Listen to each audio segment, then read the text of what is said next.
It puts the Pacific right at the forefront of this initiative. I mean, this is a United Nations initiative, Resolution 1325. But we are the first region in the world to come up with an action plan, an agreed action plan at a regional level. So it's something we should be all be proud of. And I'm also proud of the fact that at our retreat in Aitutaki in August, the forum leaders noted this plan and adopted it. And so there is unanimity, there is agreement at the leadership level of the region that this is a very important action plan for us. Thank you very much, ladies and gentlemen, and Nisambul Vinaka, and welcome to the Pacific Islands Forum Secretariat. The Secretary General Neroni Tuilaomaslade warmly welcomes you to the launch of the Regional Action Plan on Women, Peace and Security. Without further ado, ladies and gentlemen, and with your permission, I would like to call upon His Excellency Honorable Henry Puna, the Pacific Islands Forum Chair and the Prime Minister of the Cook Islands, to deliver his speech.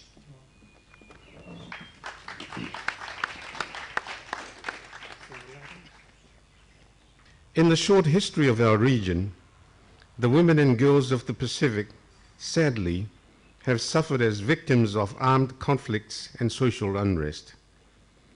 We know from documented evidence of the suffering and hardship that many women and girls of the Pacific have endured as victims of sexual violence in both conflict and post-conflict situations. As mothers, wives, daughters, and sisters, they accepted and shouldered the responsibility of caring and providing for their families and their communities in times of societal tension. But you know, the women of the Pacific are not alone in these situations. Women and girls around the world have and continue to be disproportionately affected in times of armed conflict. Despite this, women continue to play leadership roles and become strong forces in building peace. It is worth noting that in 2011, the Nobel Peace Prize was awarded to 3 women, 2 from Liberia and 1 from Yemen, for their, quote, non-violent struggle for the safety of women and for women's rights to the full participation in peace-building work, close quote. We too have in our own region similar examples of women who have worked tirelessly to bring about peace at the community, national, and regional levels, despite the threats and perils of armed conflict and societal unrest. I hope that the implementation of the Regional Action Plan can further support your work and enable more women to play leading roles on peace and security issues, and provide greater protection of women's human rights in conflict, post-conflict, and peacekeeping situations. The first bit of significance for women in the Pacific, and as a plan of action, it will help to consolidate the efforts to date. It will help to gather and bring the movement of shared responsibility and action from all levels, from civil society and the leaders of women's groups, but also action from member governments, from the development partners of the region, from the regional organizations, the United Nations system. It brings all of us together, because without that action, this plan is not going anywhere. But the other significance at the political level, this plan draws from the mandates of the United Nations Security Council, and it draws from the declaration given by forum leaders just a few weeks ago in their meeting in the Cook Islands on gender equality and the empowerment of women. All these are very important political pronouncements. So the significance of the plan is we've got to give it meaning.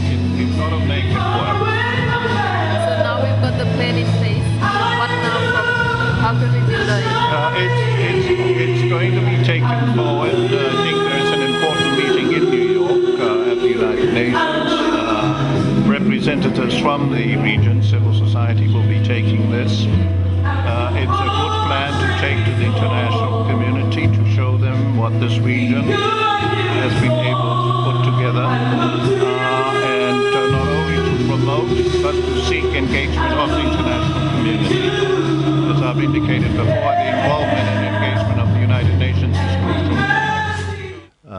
This plan is therefore truly a regional document that draws on regional and national experiences and embodies aspirations towards a secure environment for all of our people. And I believe it ranges beyond our women. The Regional Action Plan is particularly commendable for the recognition of the critical roles that women play in conflict prevention and peace building. The role of women, our mothers, wives, sisters, and daughters, as the nurturers and keepers of peace in our homes and communities, is, I believe, something that we all take for granted. This action plan is therefore of particular importance, not only for the recognition I have noted, but also because it sets out clear objectives to strengthen women's capacities and increase their participation at political level decision making. In a way, this is not really a new area of work for the region. Indeed, Forum leaders some 3 or 4 years ago have acknowledged the pernicious effects of sexual and gender-based violence, and accordingly mandated the Forum Secretariat in 2009 to work with Forum governments and relevant stakeholders to address that particular issue. Our colleague from the Solomon Islands has been singled out. Madam, good to see you again, and I was very happy to take part in the work of their reference group, or part of the Forum reference group in this area of work just last year. So very pleased to see you again. It is important for this regional action plan to function to strengthen the positive responses we already have, calling for increased women's political participation and decision-making, including improving gender equity and women's economic empowerment. From the evidence I have seen, I think there is already considerable work, quite significant work underway in the region, and the achievements to date must be built on, not duplicated in an uncoordinated manner, but strengthened and consolidated with increasing motivation and determination. The focus of the Regional Action Plan on women, peace and security is on utilizing and enhancing the inherent capabilities of women as peace builders, including at state institution levels, to provide a secure and conflict-free environment for our communities. 2 of the 3 focal areas of this action plan will seek to increase the visibility and active participation of women in conflict prevention and peace-building activities, including by increasing women's engagement with and in security sectors. The 3rd focal area seeks to ensure the necessary frameworks of protection for women and girls during humanitarian crises and transitional and post-conflict situations. This last focal area is necessary because we know from international experience and know from regional experiences that in times of crises and conflicts, the vulnerabilities of women and children are severely exacerbated. Development partners of the region are inundated as well, I'm sure, with proposals to support other pressing programs. I would need to say that it is one thing to fashion an action plan that is well-sounding, well-structured. It is quite another, and crucially more so, to implement and to make the action plan to work. This launching event, in the presence of the Prime Minister and Forum Chair, and in the presence of so many personalities and key players and drivers, makes this event especially significant because it's an event that brings all of us together. Representatives of governments, of international, regional organizations, and of civil society in particular. We are all partners in this quest. We all have shared responsibilities to ensure that this plan of action is one that is meaningful, is one that takes strength. It's one that is actionable both regionally, nationally, and in the communities of the Pacific. We in the Forum Secretariat will continue to play our part to meet the objectives of the Regional Action Plan and to provide all the support that we can do. But it is important in the collective responsibility as CROP and UN agencies, development partners, civil society partners, and of course Forum member governments that we are all determined and apply our best efforts to make this work. I think there were a lot of important issues raised by the panel discussion and also by the speakers in the morning about how to move forward, how not to let the regional action plan to stay on the shelf, and the commitments that have been expressed by various stakeholders that this will be supported to be implemented. But one thing I would like to bring up and really express the commitments of young women to this is the matter of gender-based violence. I think in the Pacific, unfortunately, we are facing very high levels of domestic violence against women, girls, children. And while you have countries in peace or in conflict in the Pacific, many women live in conflict. Doesn't matter whether the countries are peaceful or not. So I hope that through this regional action plan and other interventions by countries, by development partners, by UN, we will be able to address the matter of violence against women and girls. The Secretariat of the Pacific Community is indeed pleased to have been able to contribute to the development of the Regional Action Plan on Women, Peace and Security. And the journey to launch today's stems from a collective call within our region, including that of the Pacific Peace Women, to bring more women into official space and security processes and to create support mechanisms for national efforts. Since December 2010, the Regional Working Group on Women, Peace and Security has been working to develop a strategy which builds on the collaborative efforts of civil society and relevant agencies to pave the way for regional and country-level initiatives from 2013 to 2015.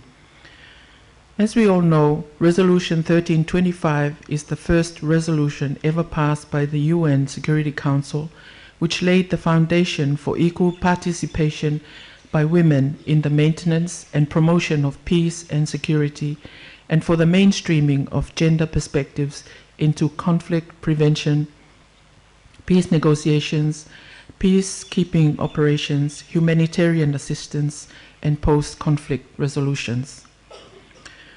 Resolution 1820 in 2008 and Resolution 1888 in 2009 focus on preventing and responding to conflict-related sexual violence. In its Resolution 1889 in 2009, the Security Council called for, inter alia, the development of global indicators to track the implementation of Resolution 1325, and greater attention to the gender dimension of post-conflict planning and financing. In 2011, the UN Secretary General's report on the Security Council Resolution 1325 detailed an action plan aimed at changing practices amongst national and international actors and improving outcomes on the ground. The plan's 7 commitments are to ensure that women are fully engaged in and timely gender expertise is provided to all peace talks. In post-conflict planning processes, including donor conferences, women should play substantial roles, and methods should be used that ensure that comprehensive attention is paid to gender equality. Women can participate fully in post-conflict governance as civic actors, elected representatives, or decision makers in public institutions, including through temporary special measures such as quotas. Rule of law initiatives encourage women's participation in the process of seeking redress for injustices committed against them and improving the capacity of security actors to prevent and respond to violations on women's rights. And economic recovery prioritizes women's involvement in employment creation schemes, community development programs, and the delivery of frontline services. The development of our Pacific Regional Action Plan is therefore an opportunity to use 1325 as a transformational tool to change notions of peace and security and institutions to ensure prevention and protection. This is very much a complementary approach to the work of the PIF's reference group on sexual and gender-based violence, as the Regional Action Plan we are launching today provides a collaborative framework while also ensuring a strong focus to advance the participation and preventative action components of 1325 and subsequent Security Council resolutions. I take this opportunity to congratulate and thank my 2 co-chairs, as well as other members of the Regional Working Group for their commitment, work, and contribution to peace in the Pacific. I would also like to make special mention of the role of the UNDP Pacific Center as the Secretariat of the Working Group, and for the contributions by Gary Wiseman and his team, and in particular Thomas Shanahan, who provided the much-needed technical support for the Working Group. I wish to also acknowledge the enormous efforts of civil society in the region to bring the leaders' attention to women's efforts in conflict prevention and peace building. I would like to note in particular FemLink Pacific 1325 Media Network, which includes NGOs in Fiji, PNG, including Bougainville, Solomons, and Tonga.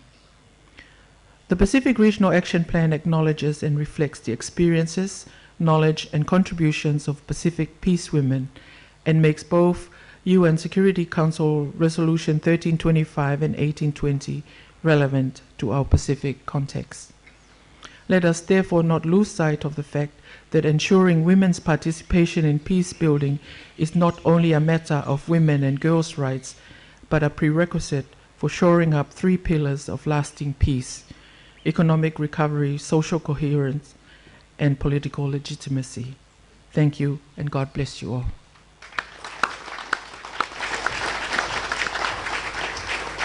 Thank you very much, ladies and gentlemen, friends, colleagues. We've come to the most significant part of today's launch, and that is to officially launch the Regional Action Plan on Women, Peace and Security. And I have great pleasure in inviting Mr. Knut Ortsby, the UNDP resident representative, on behalf of the UNDP PNG resident representative, to formally hand over to the current chair of the Secretariat the Regional Action Plan on Women, Peace and Security, and also invite Ms. Sharon Bagwan-Rolls, the Executive Director for FemLink, to formally forward the Regional Action Plan to Secretary General Tuoloma Neroni Slade.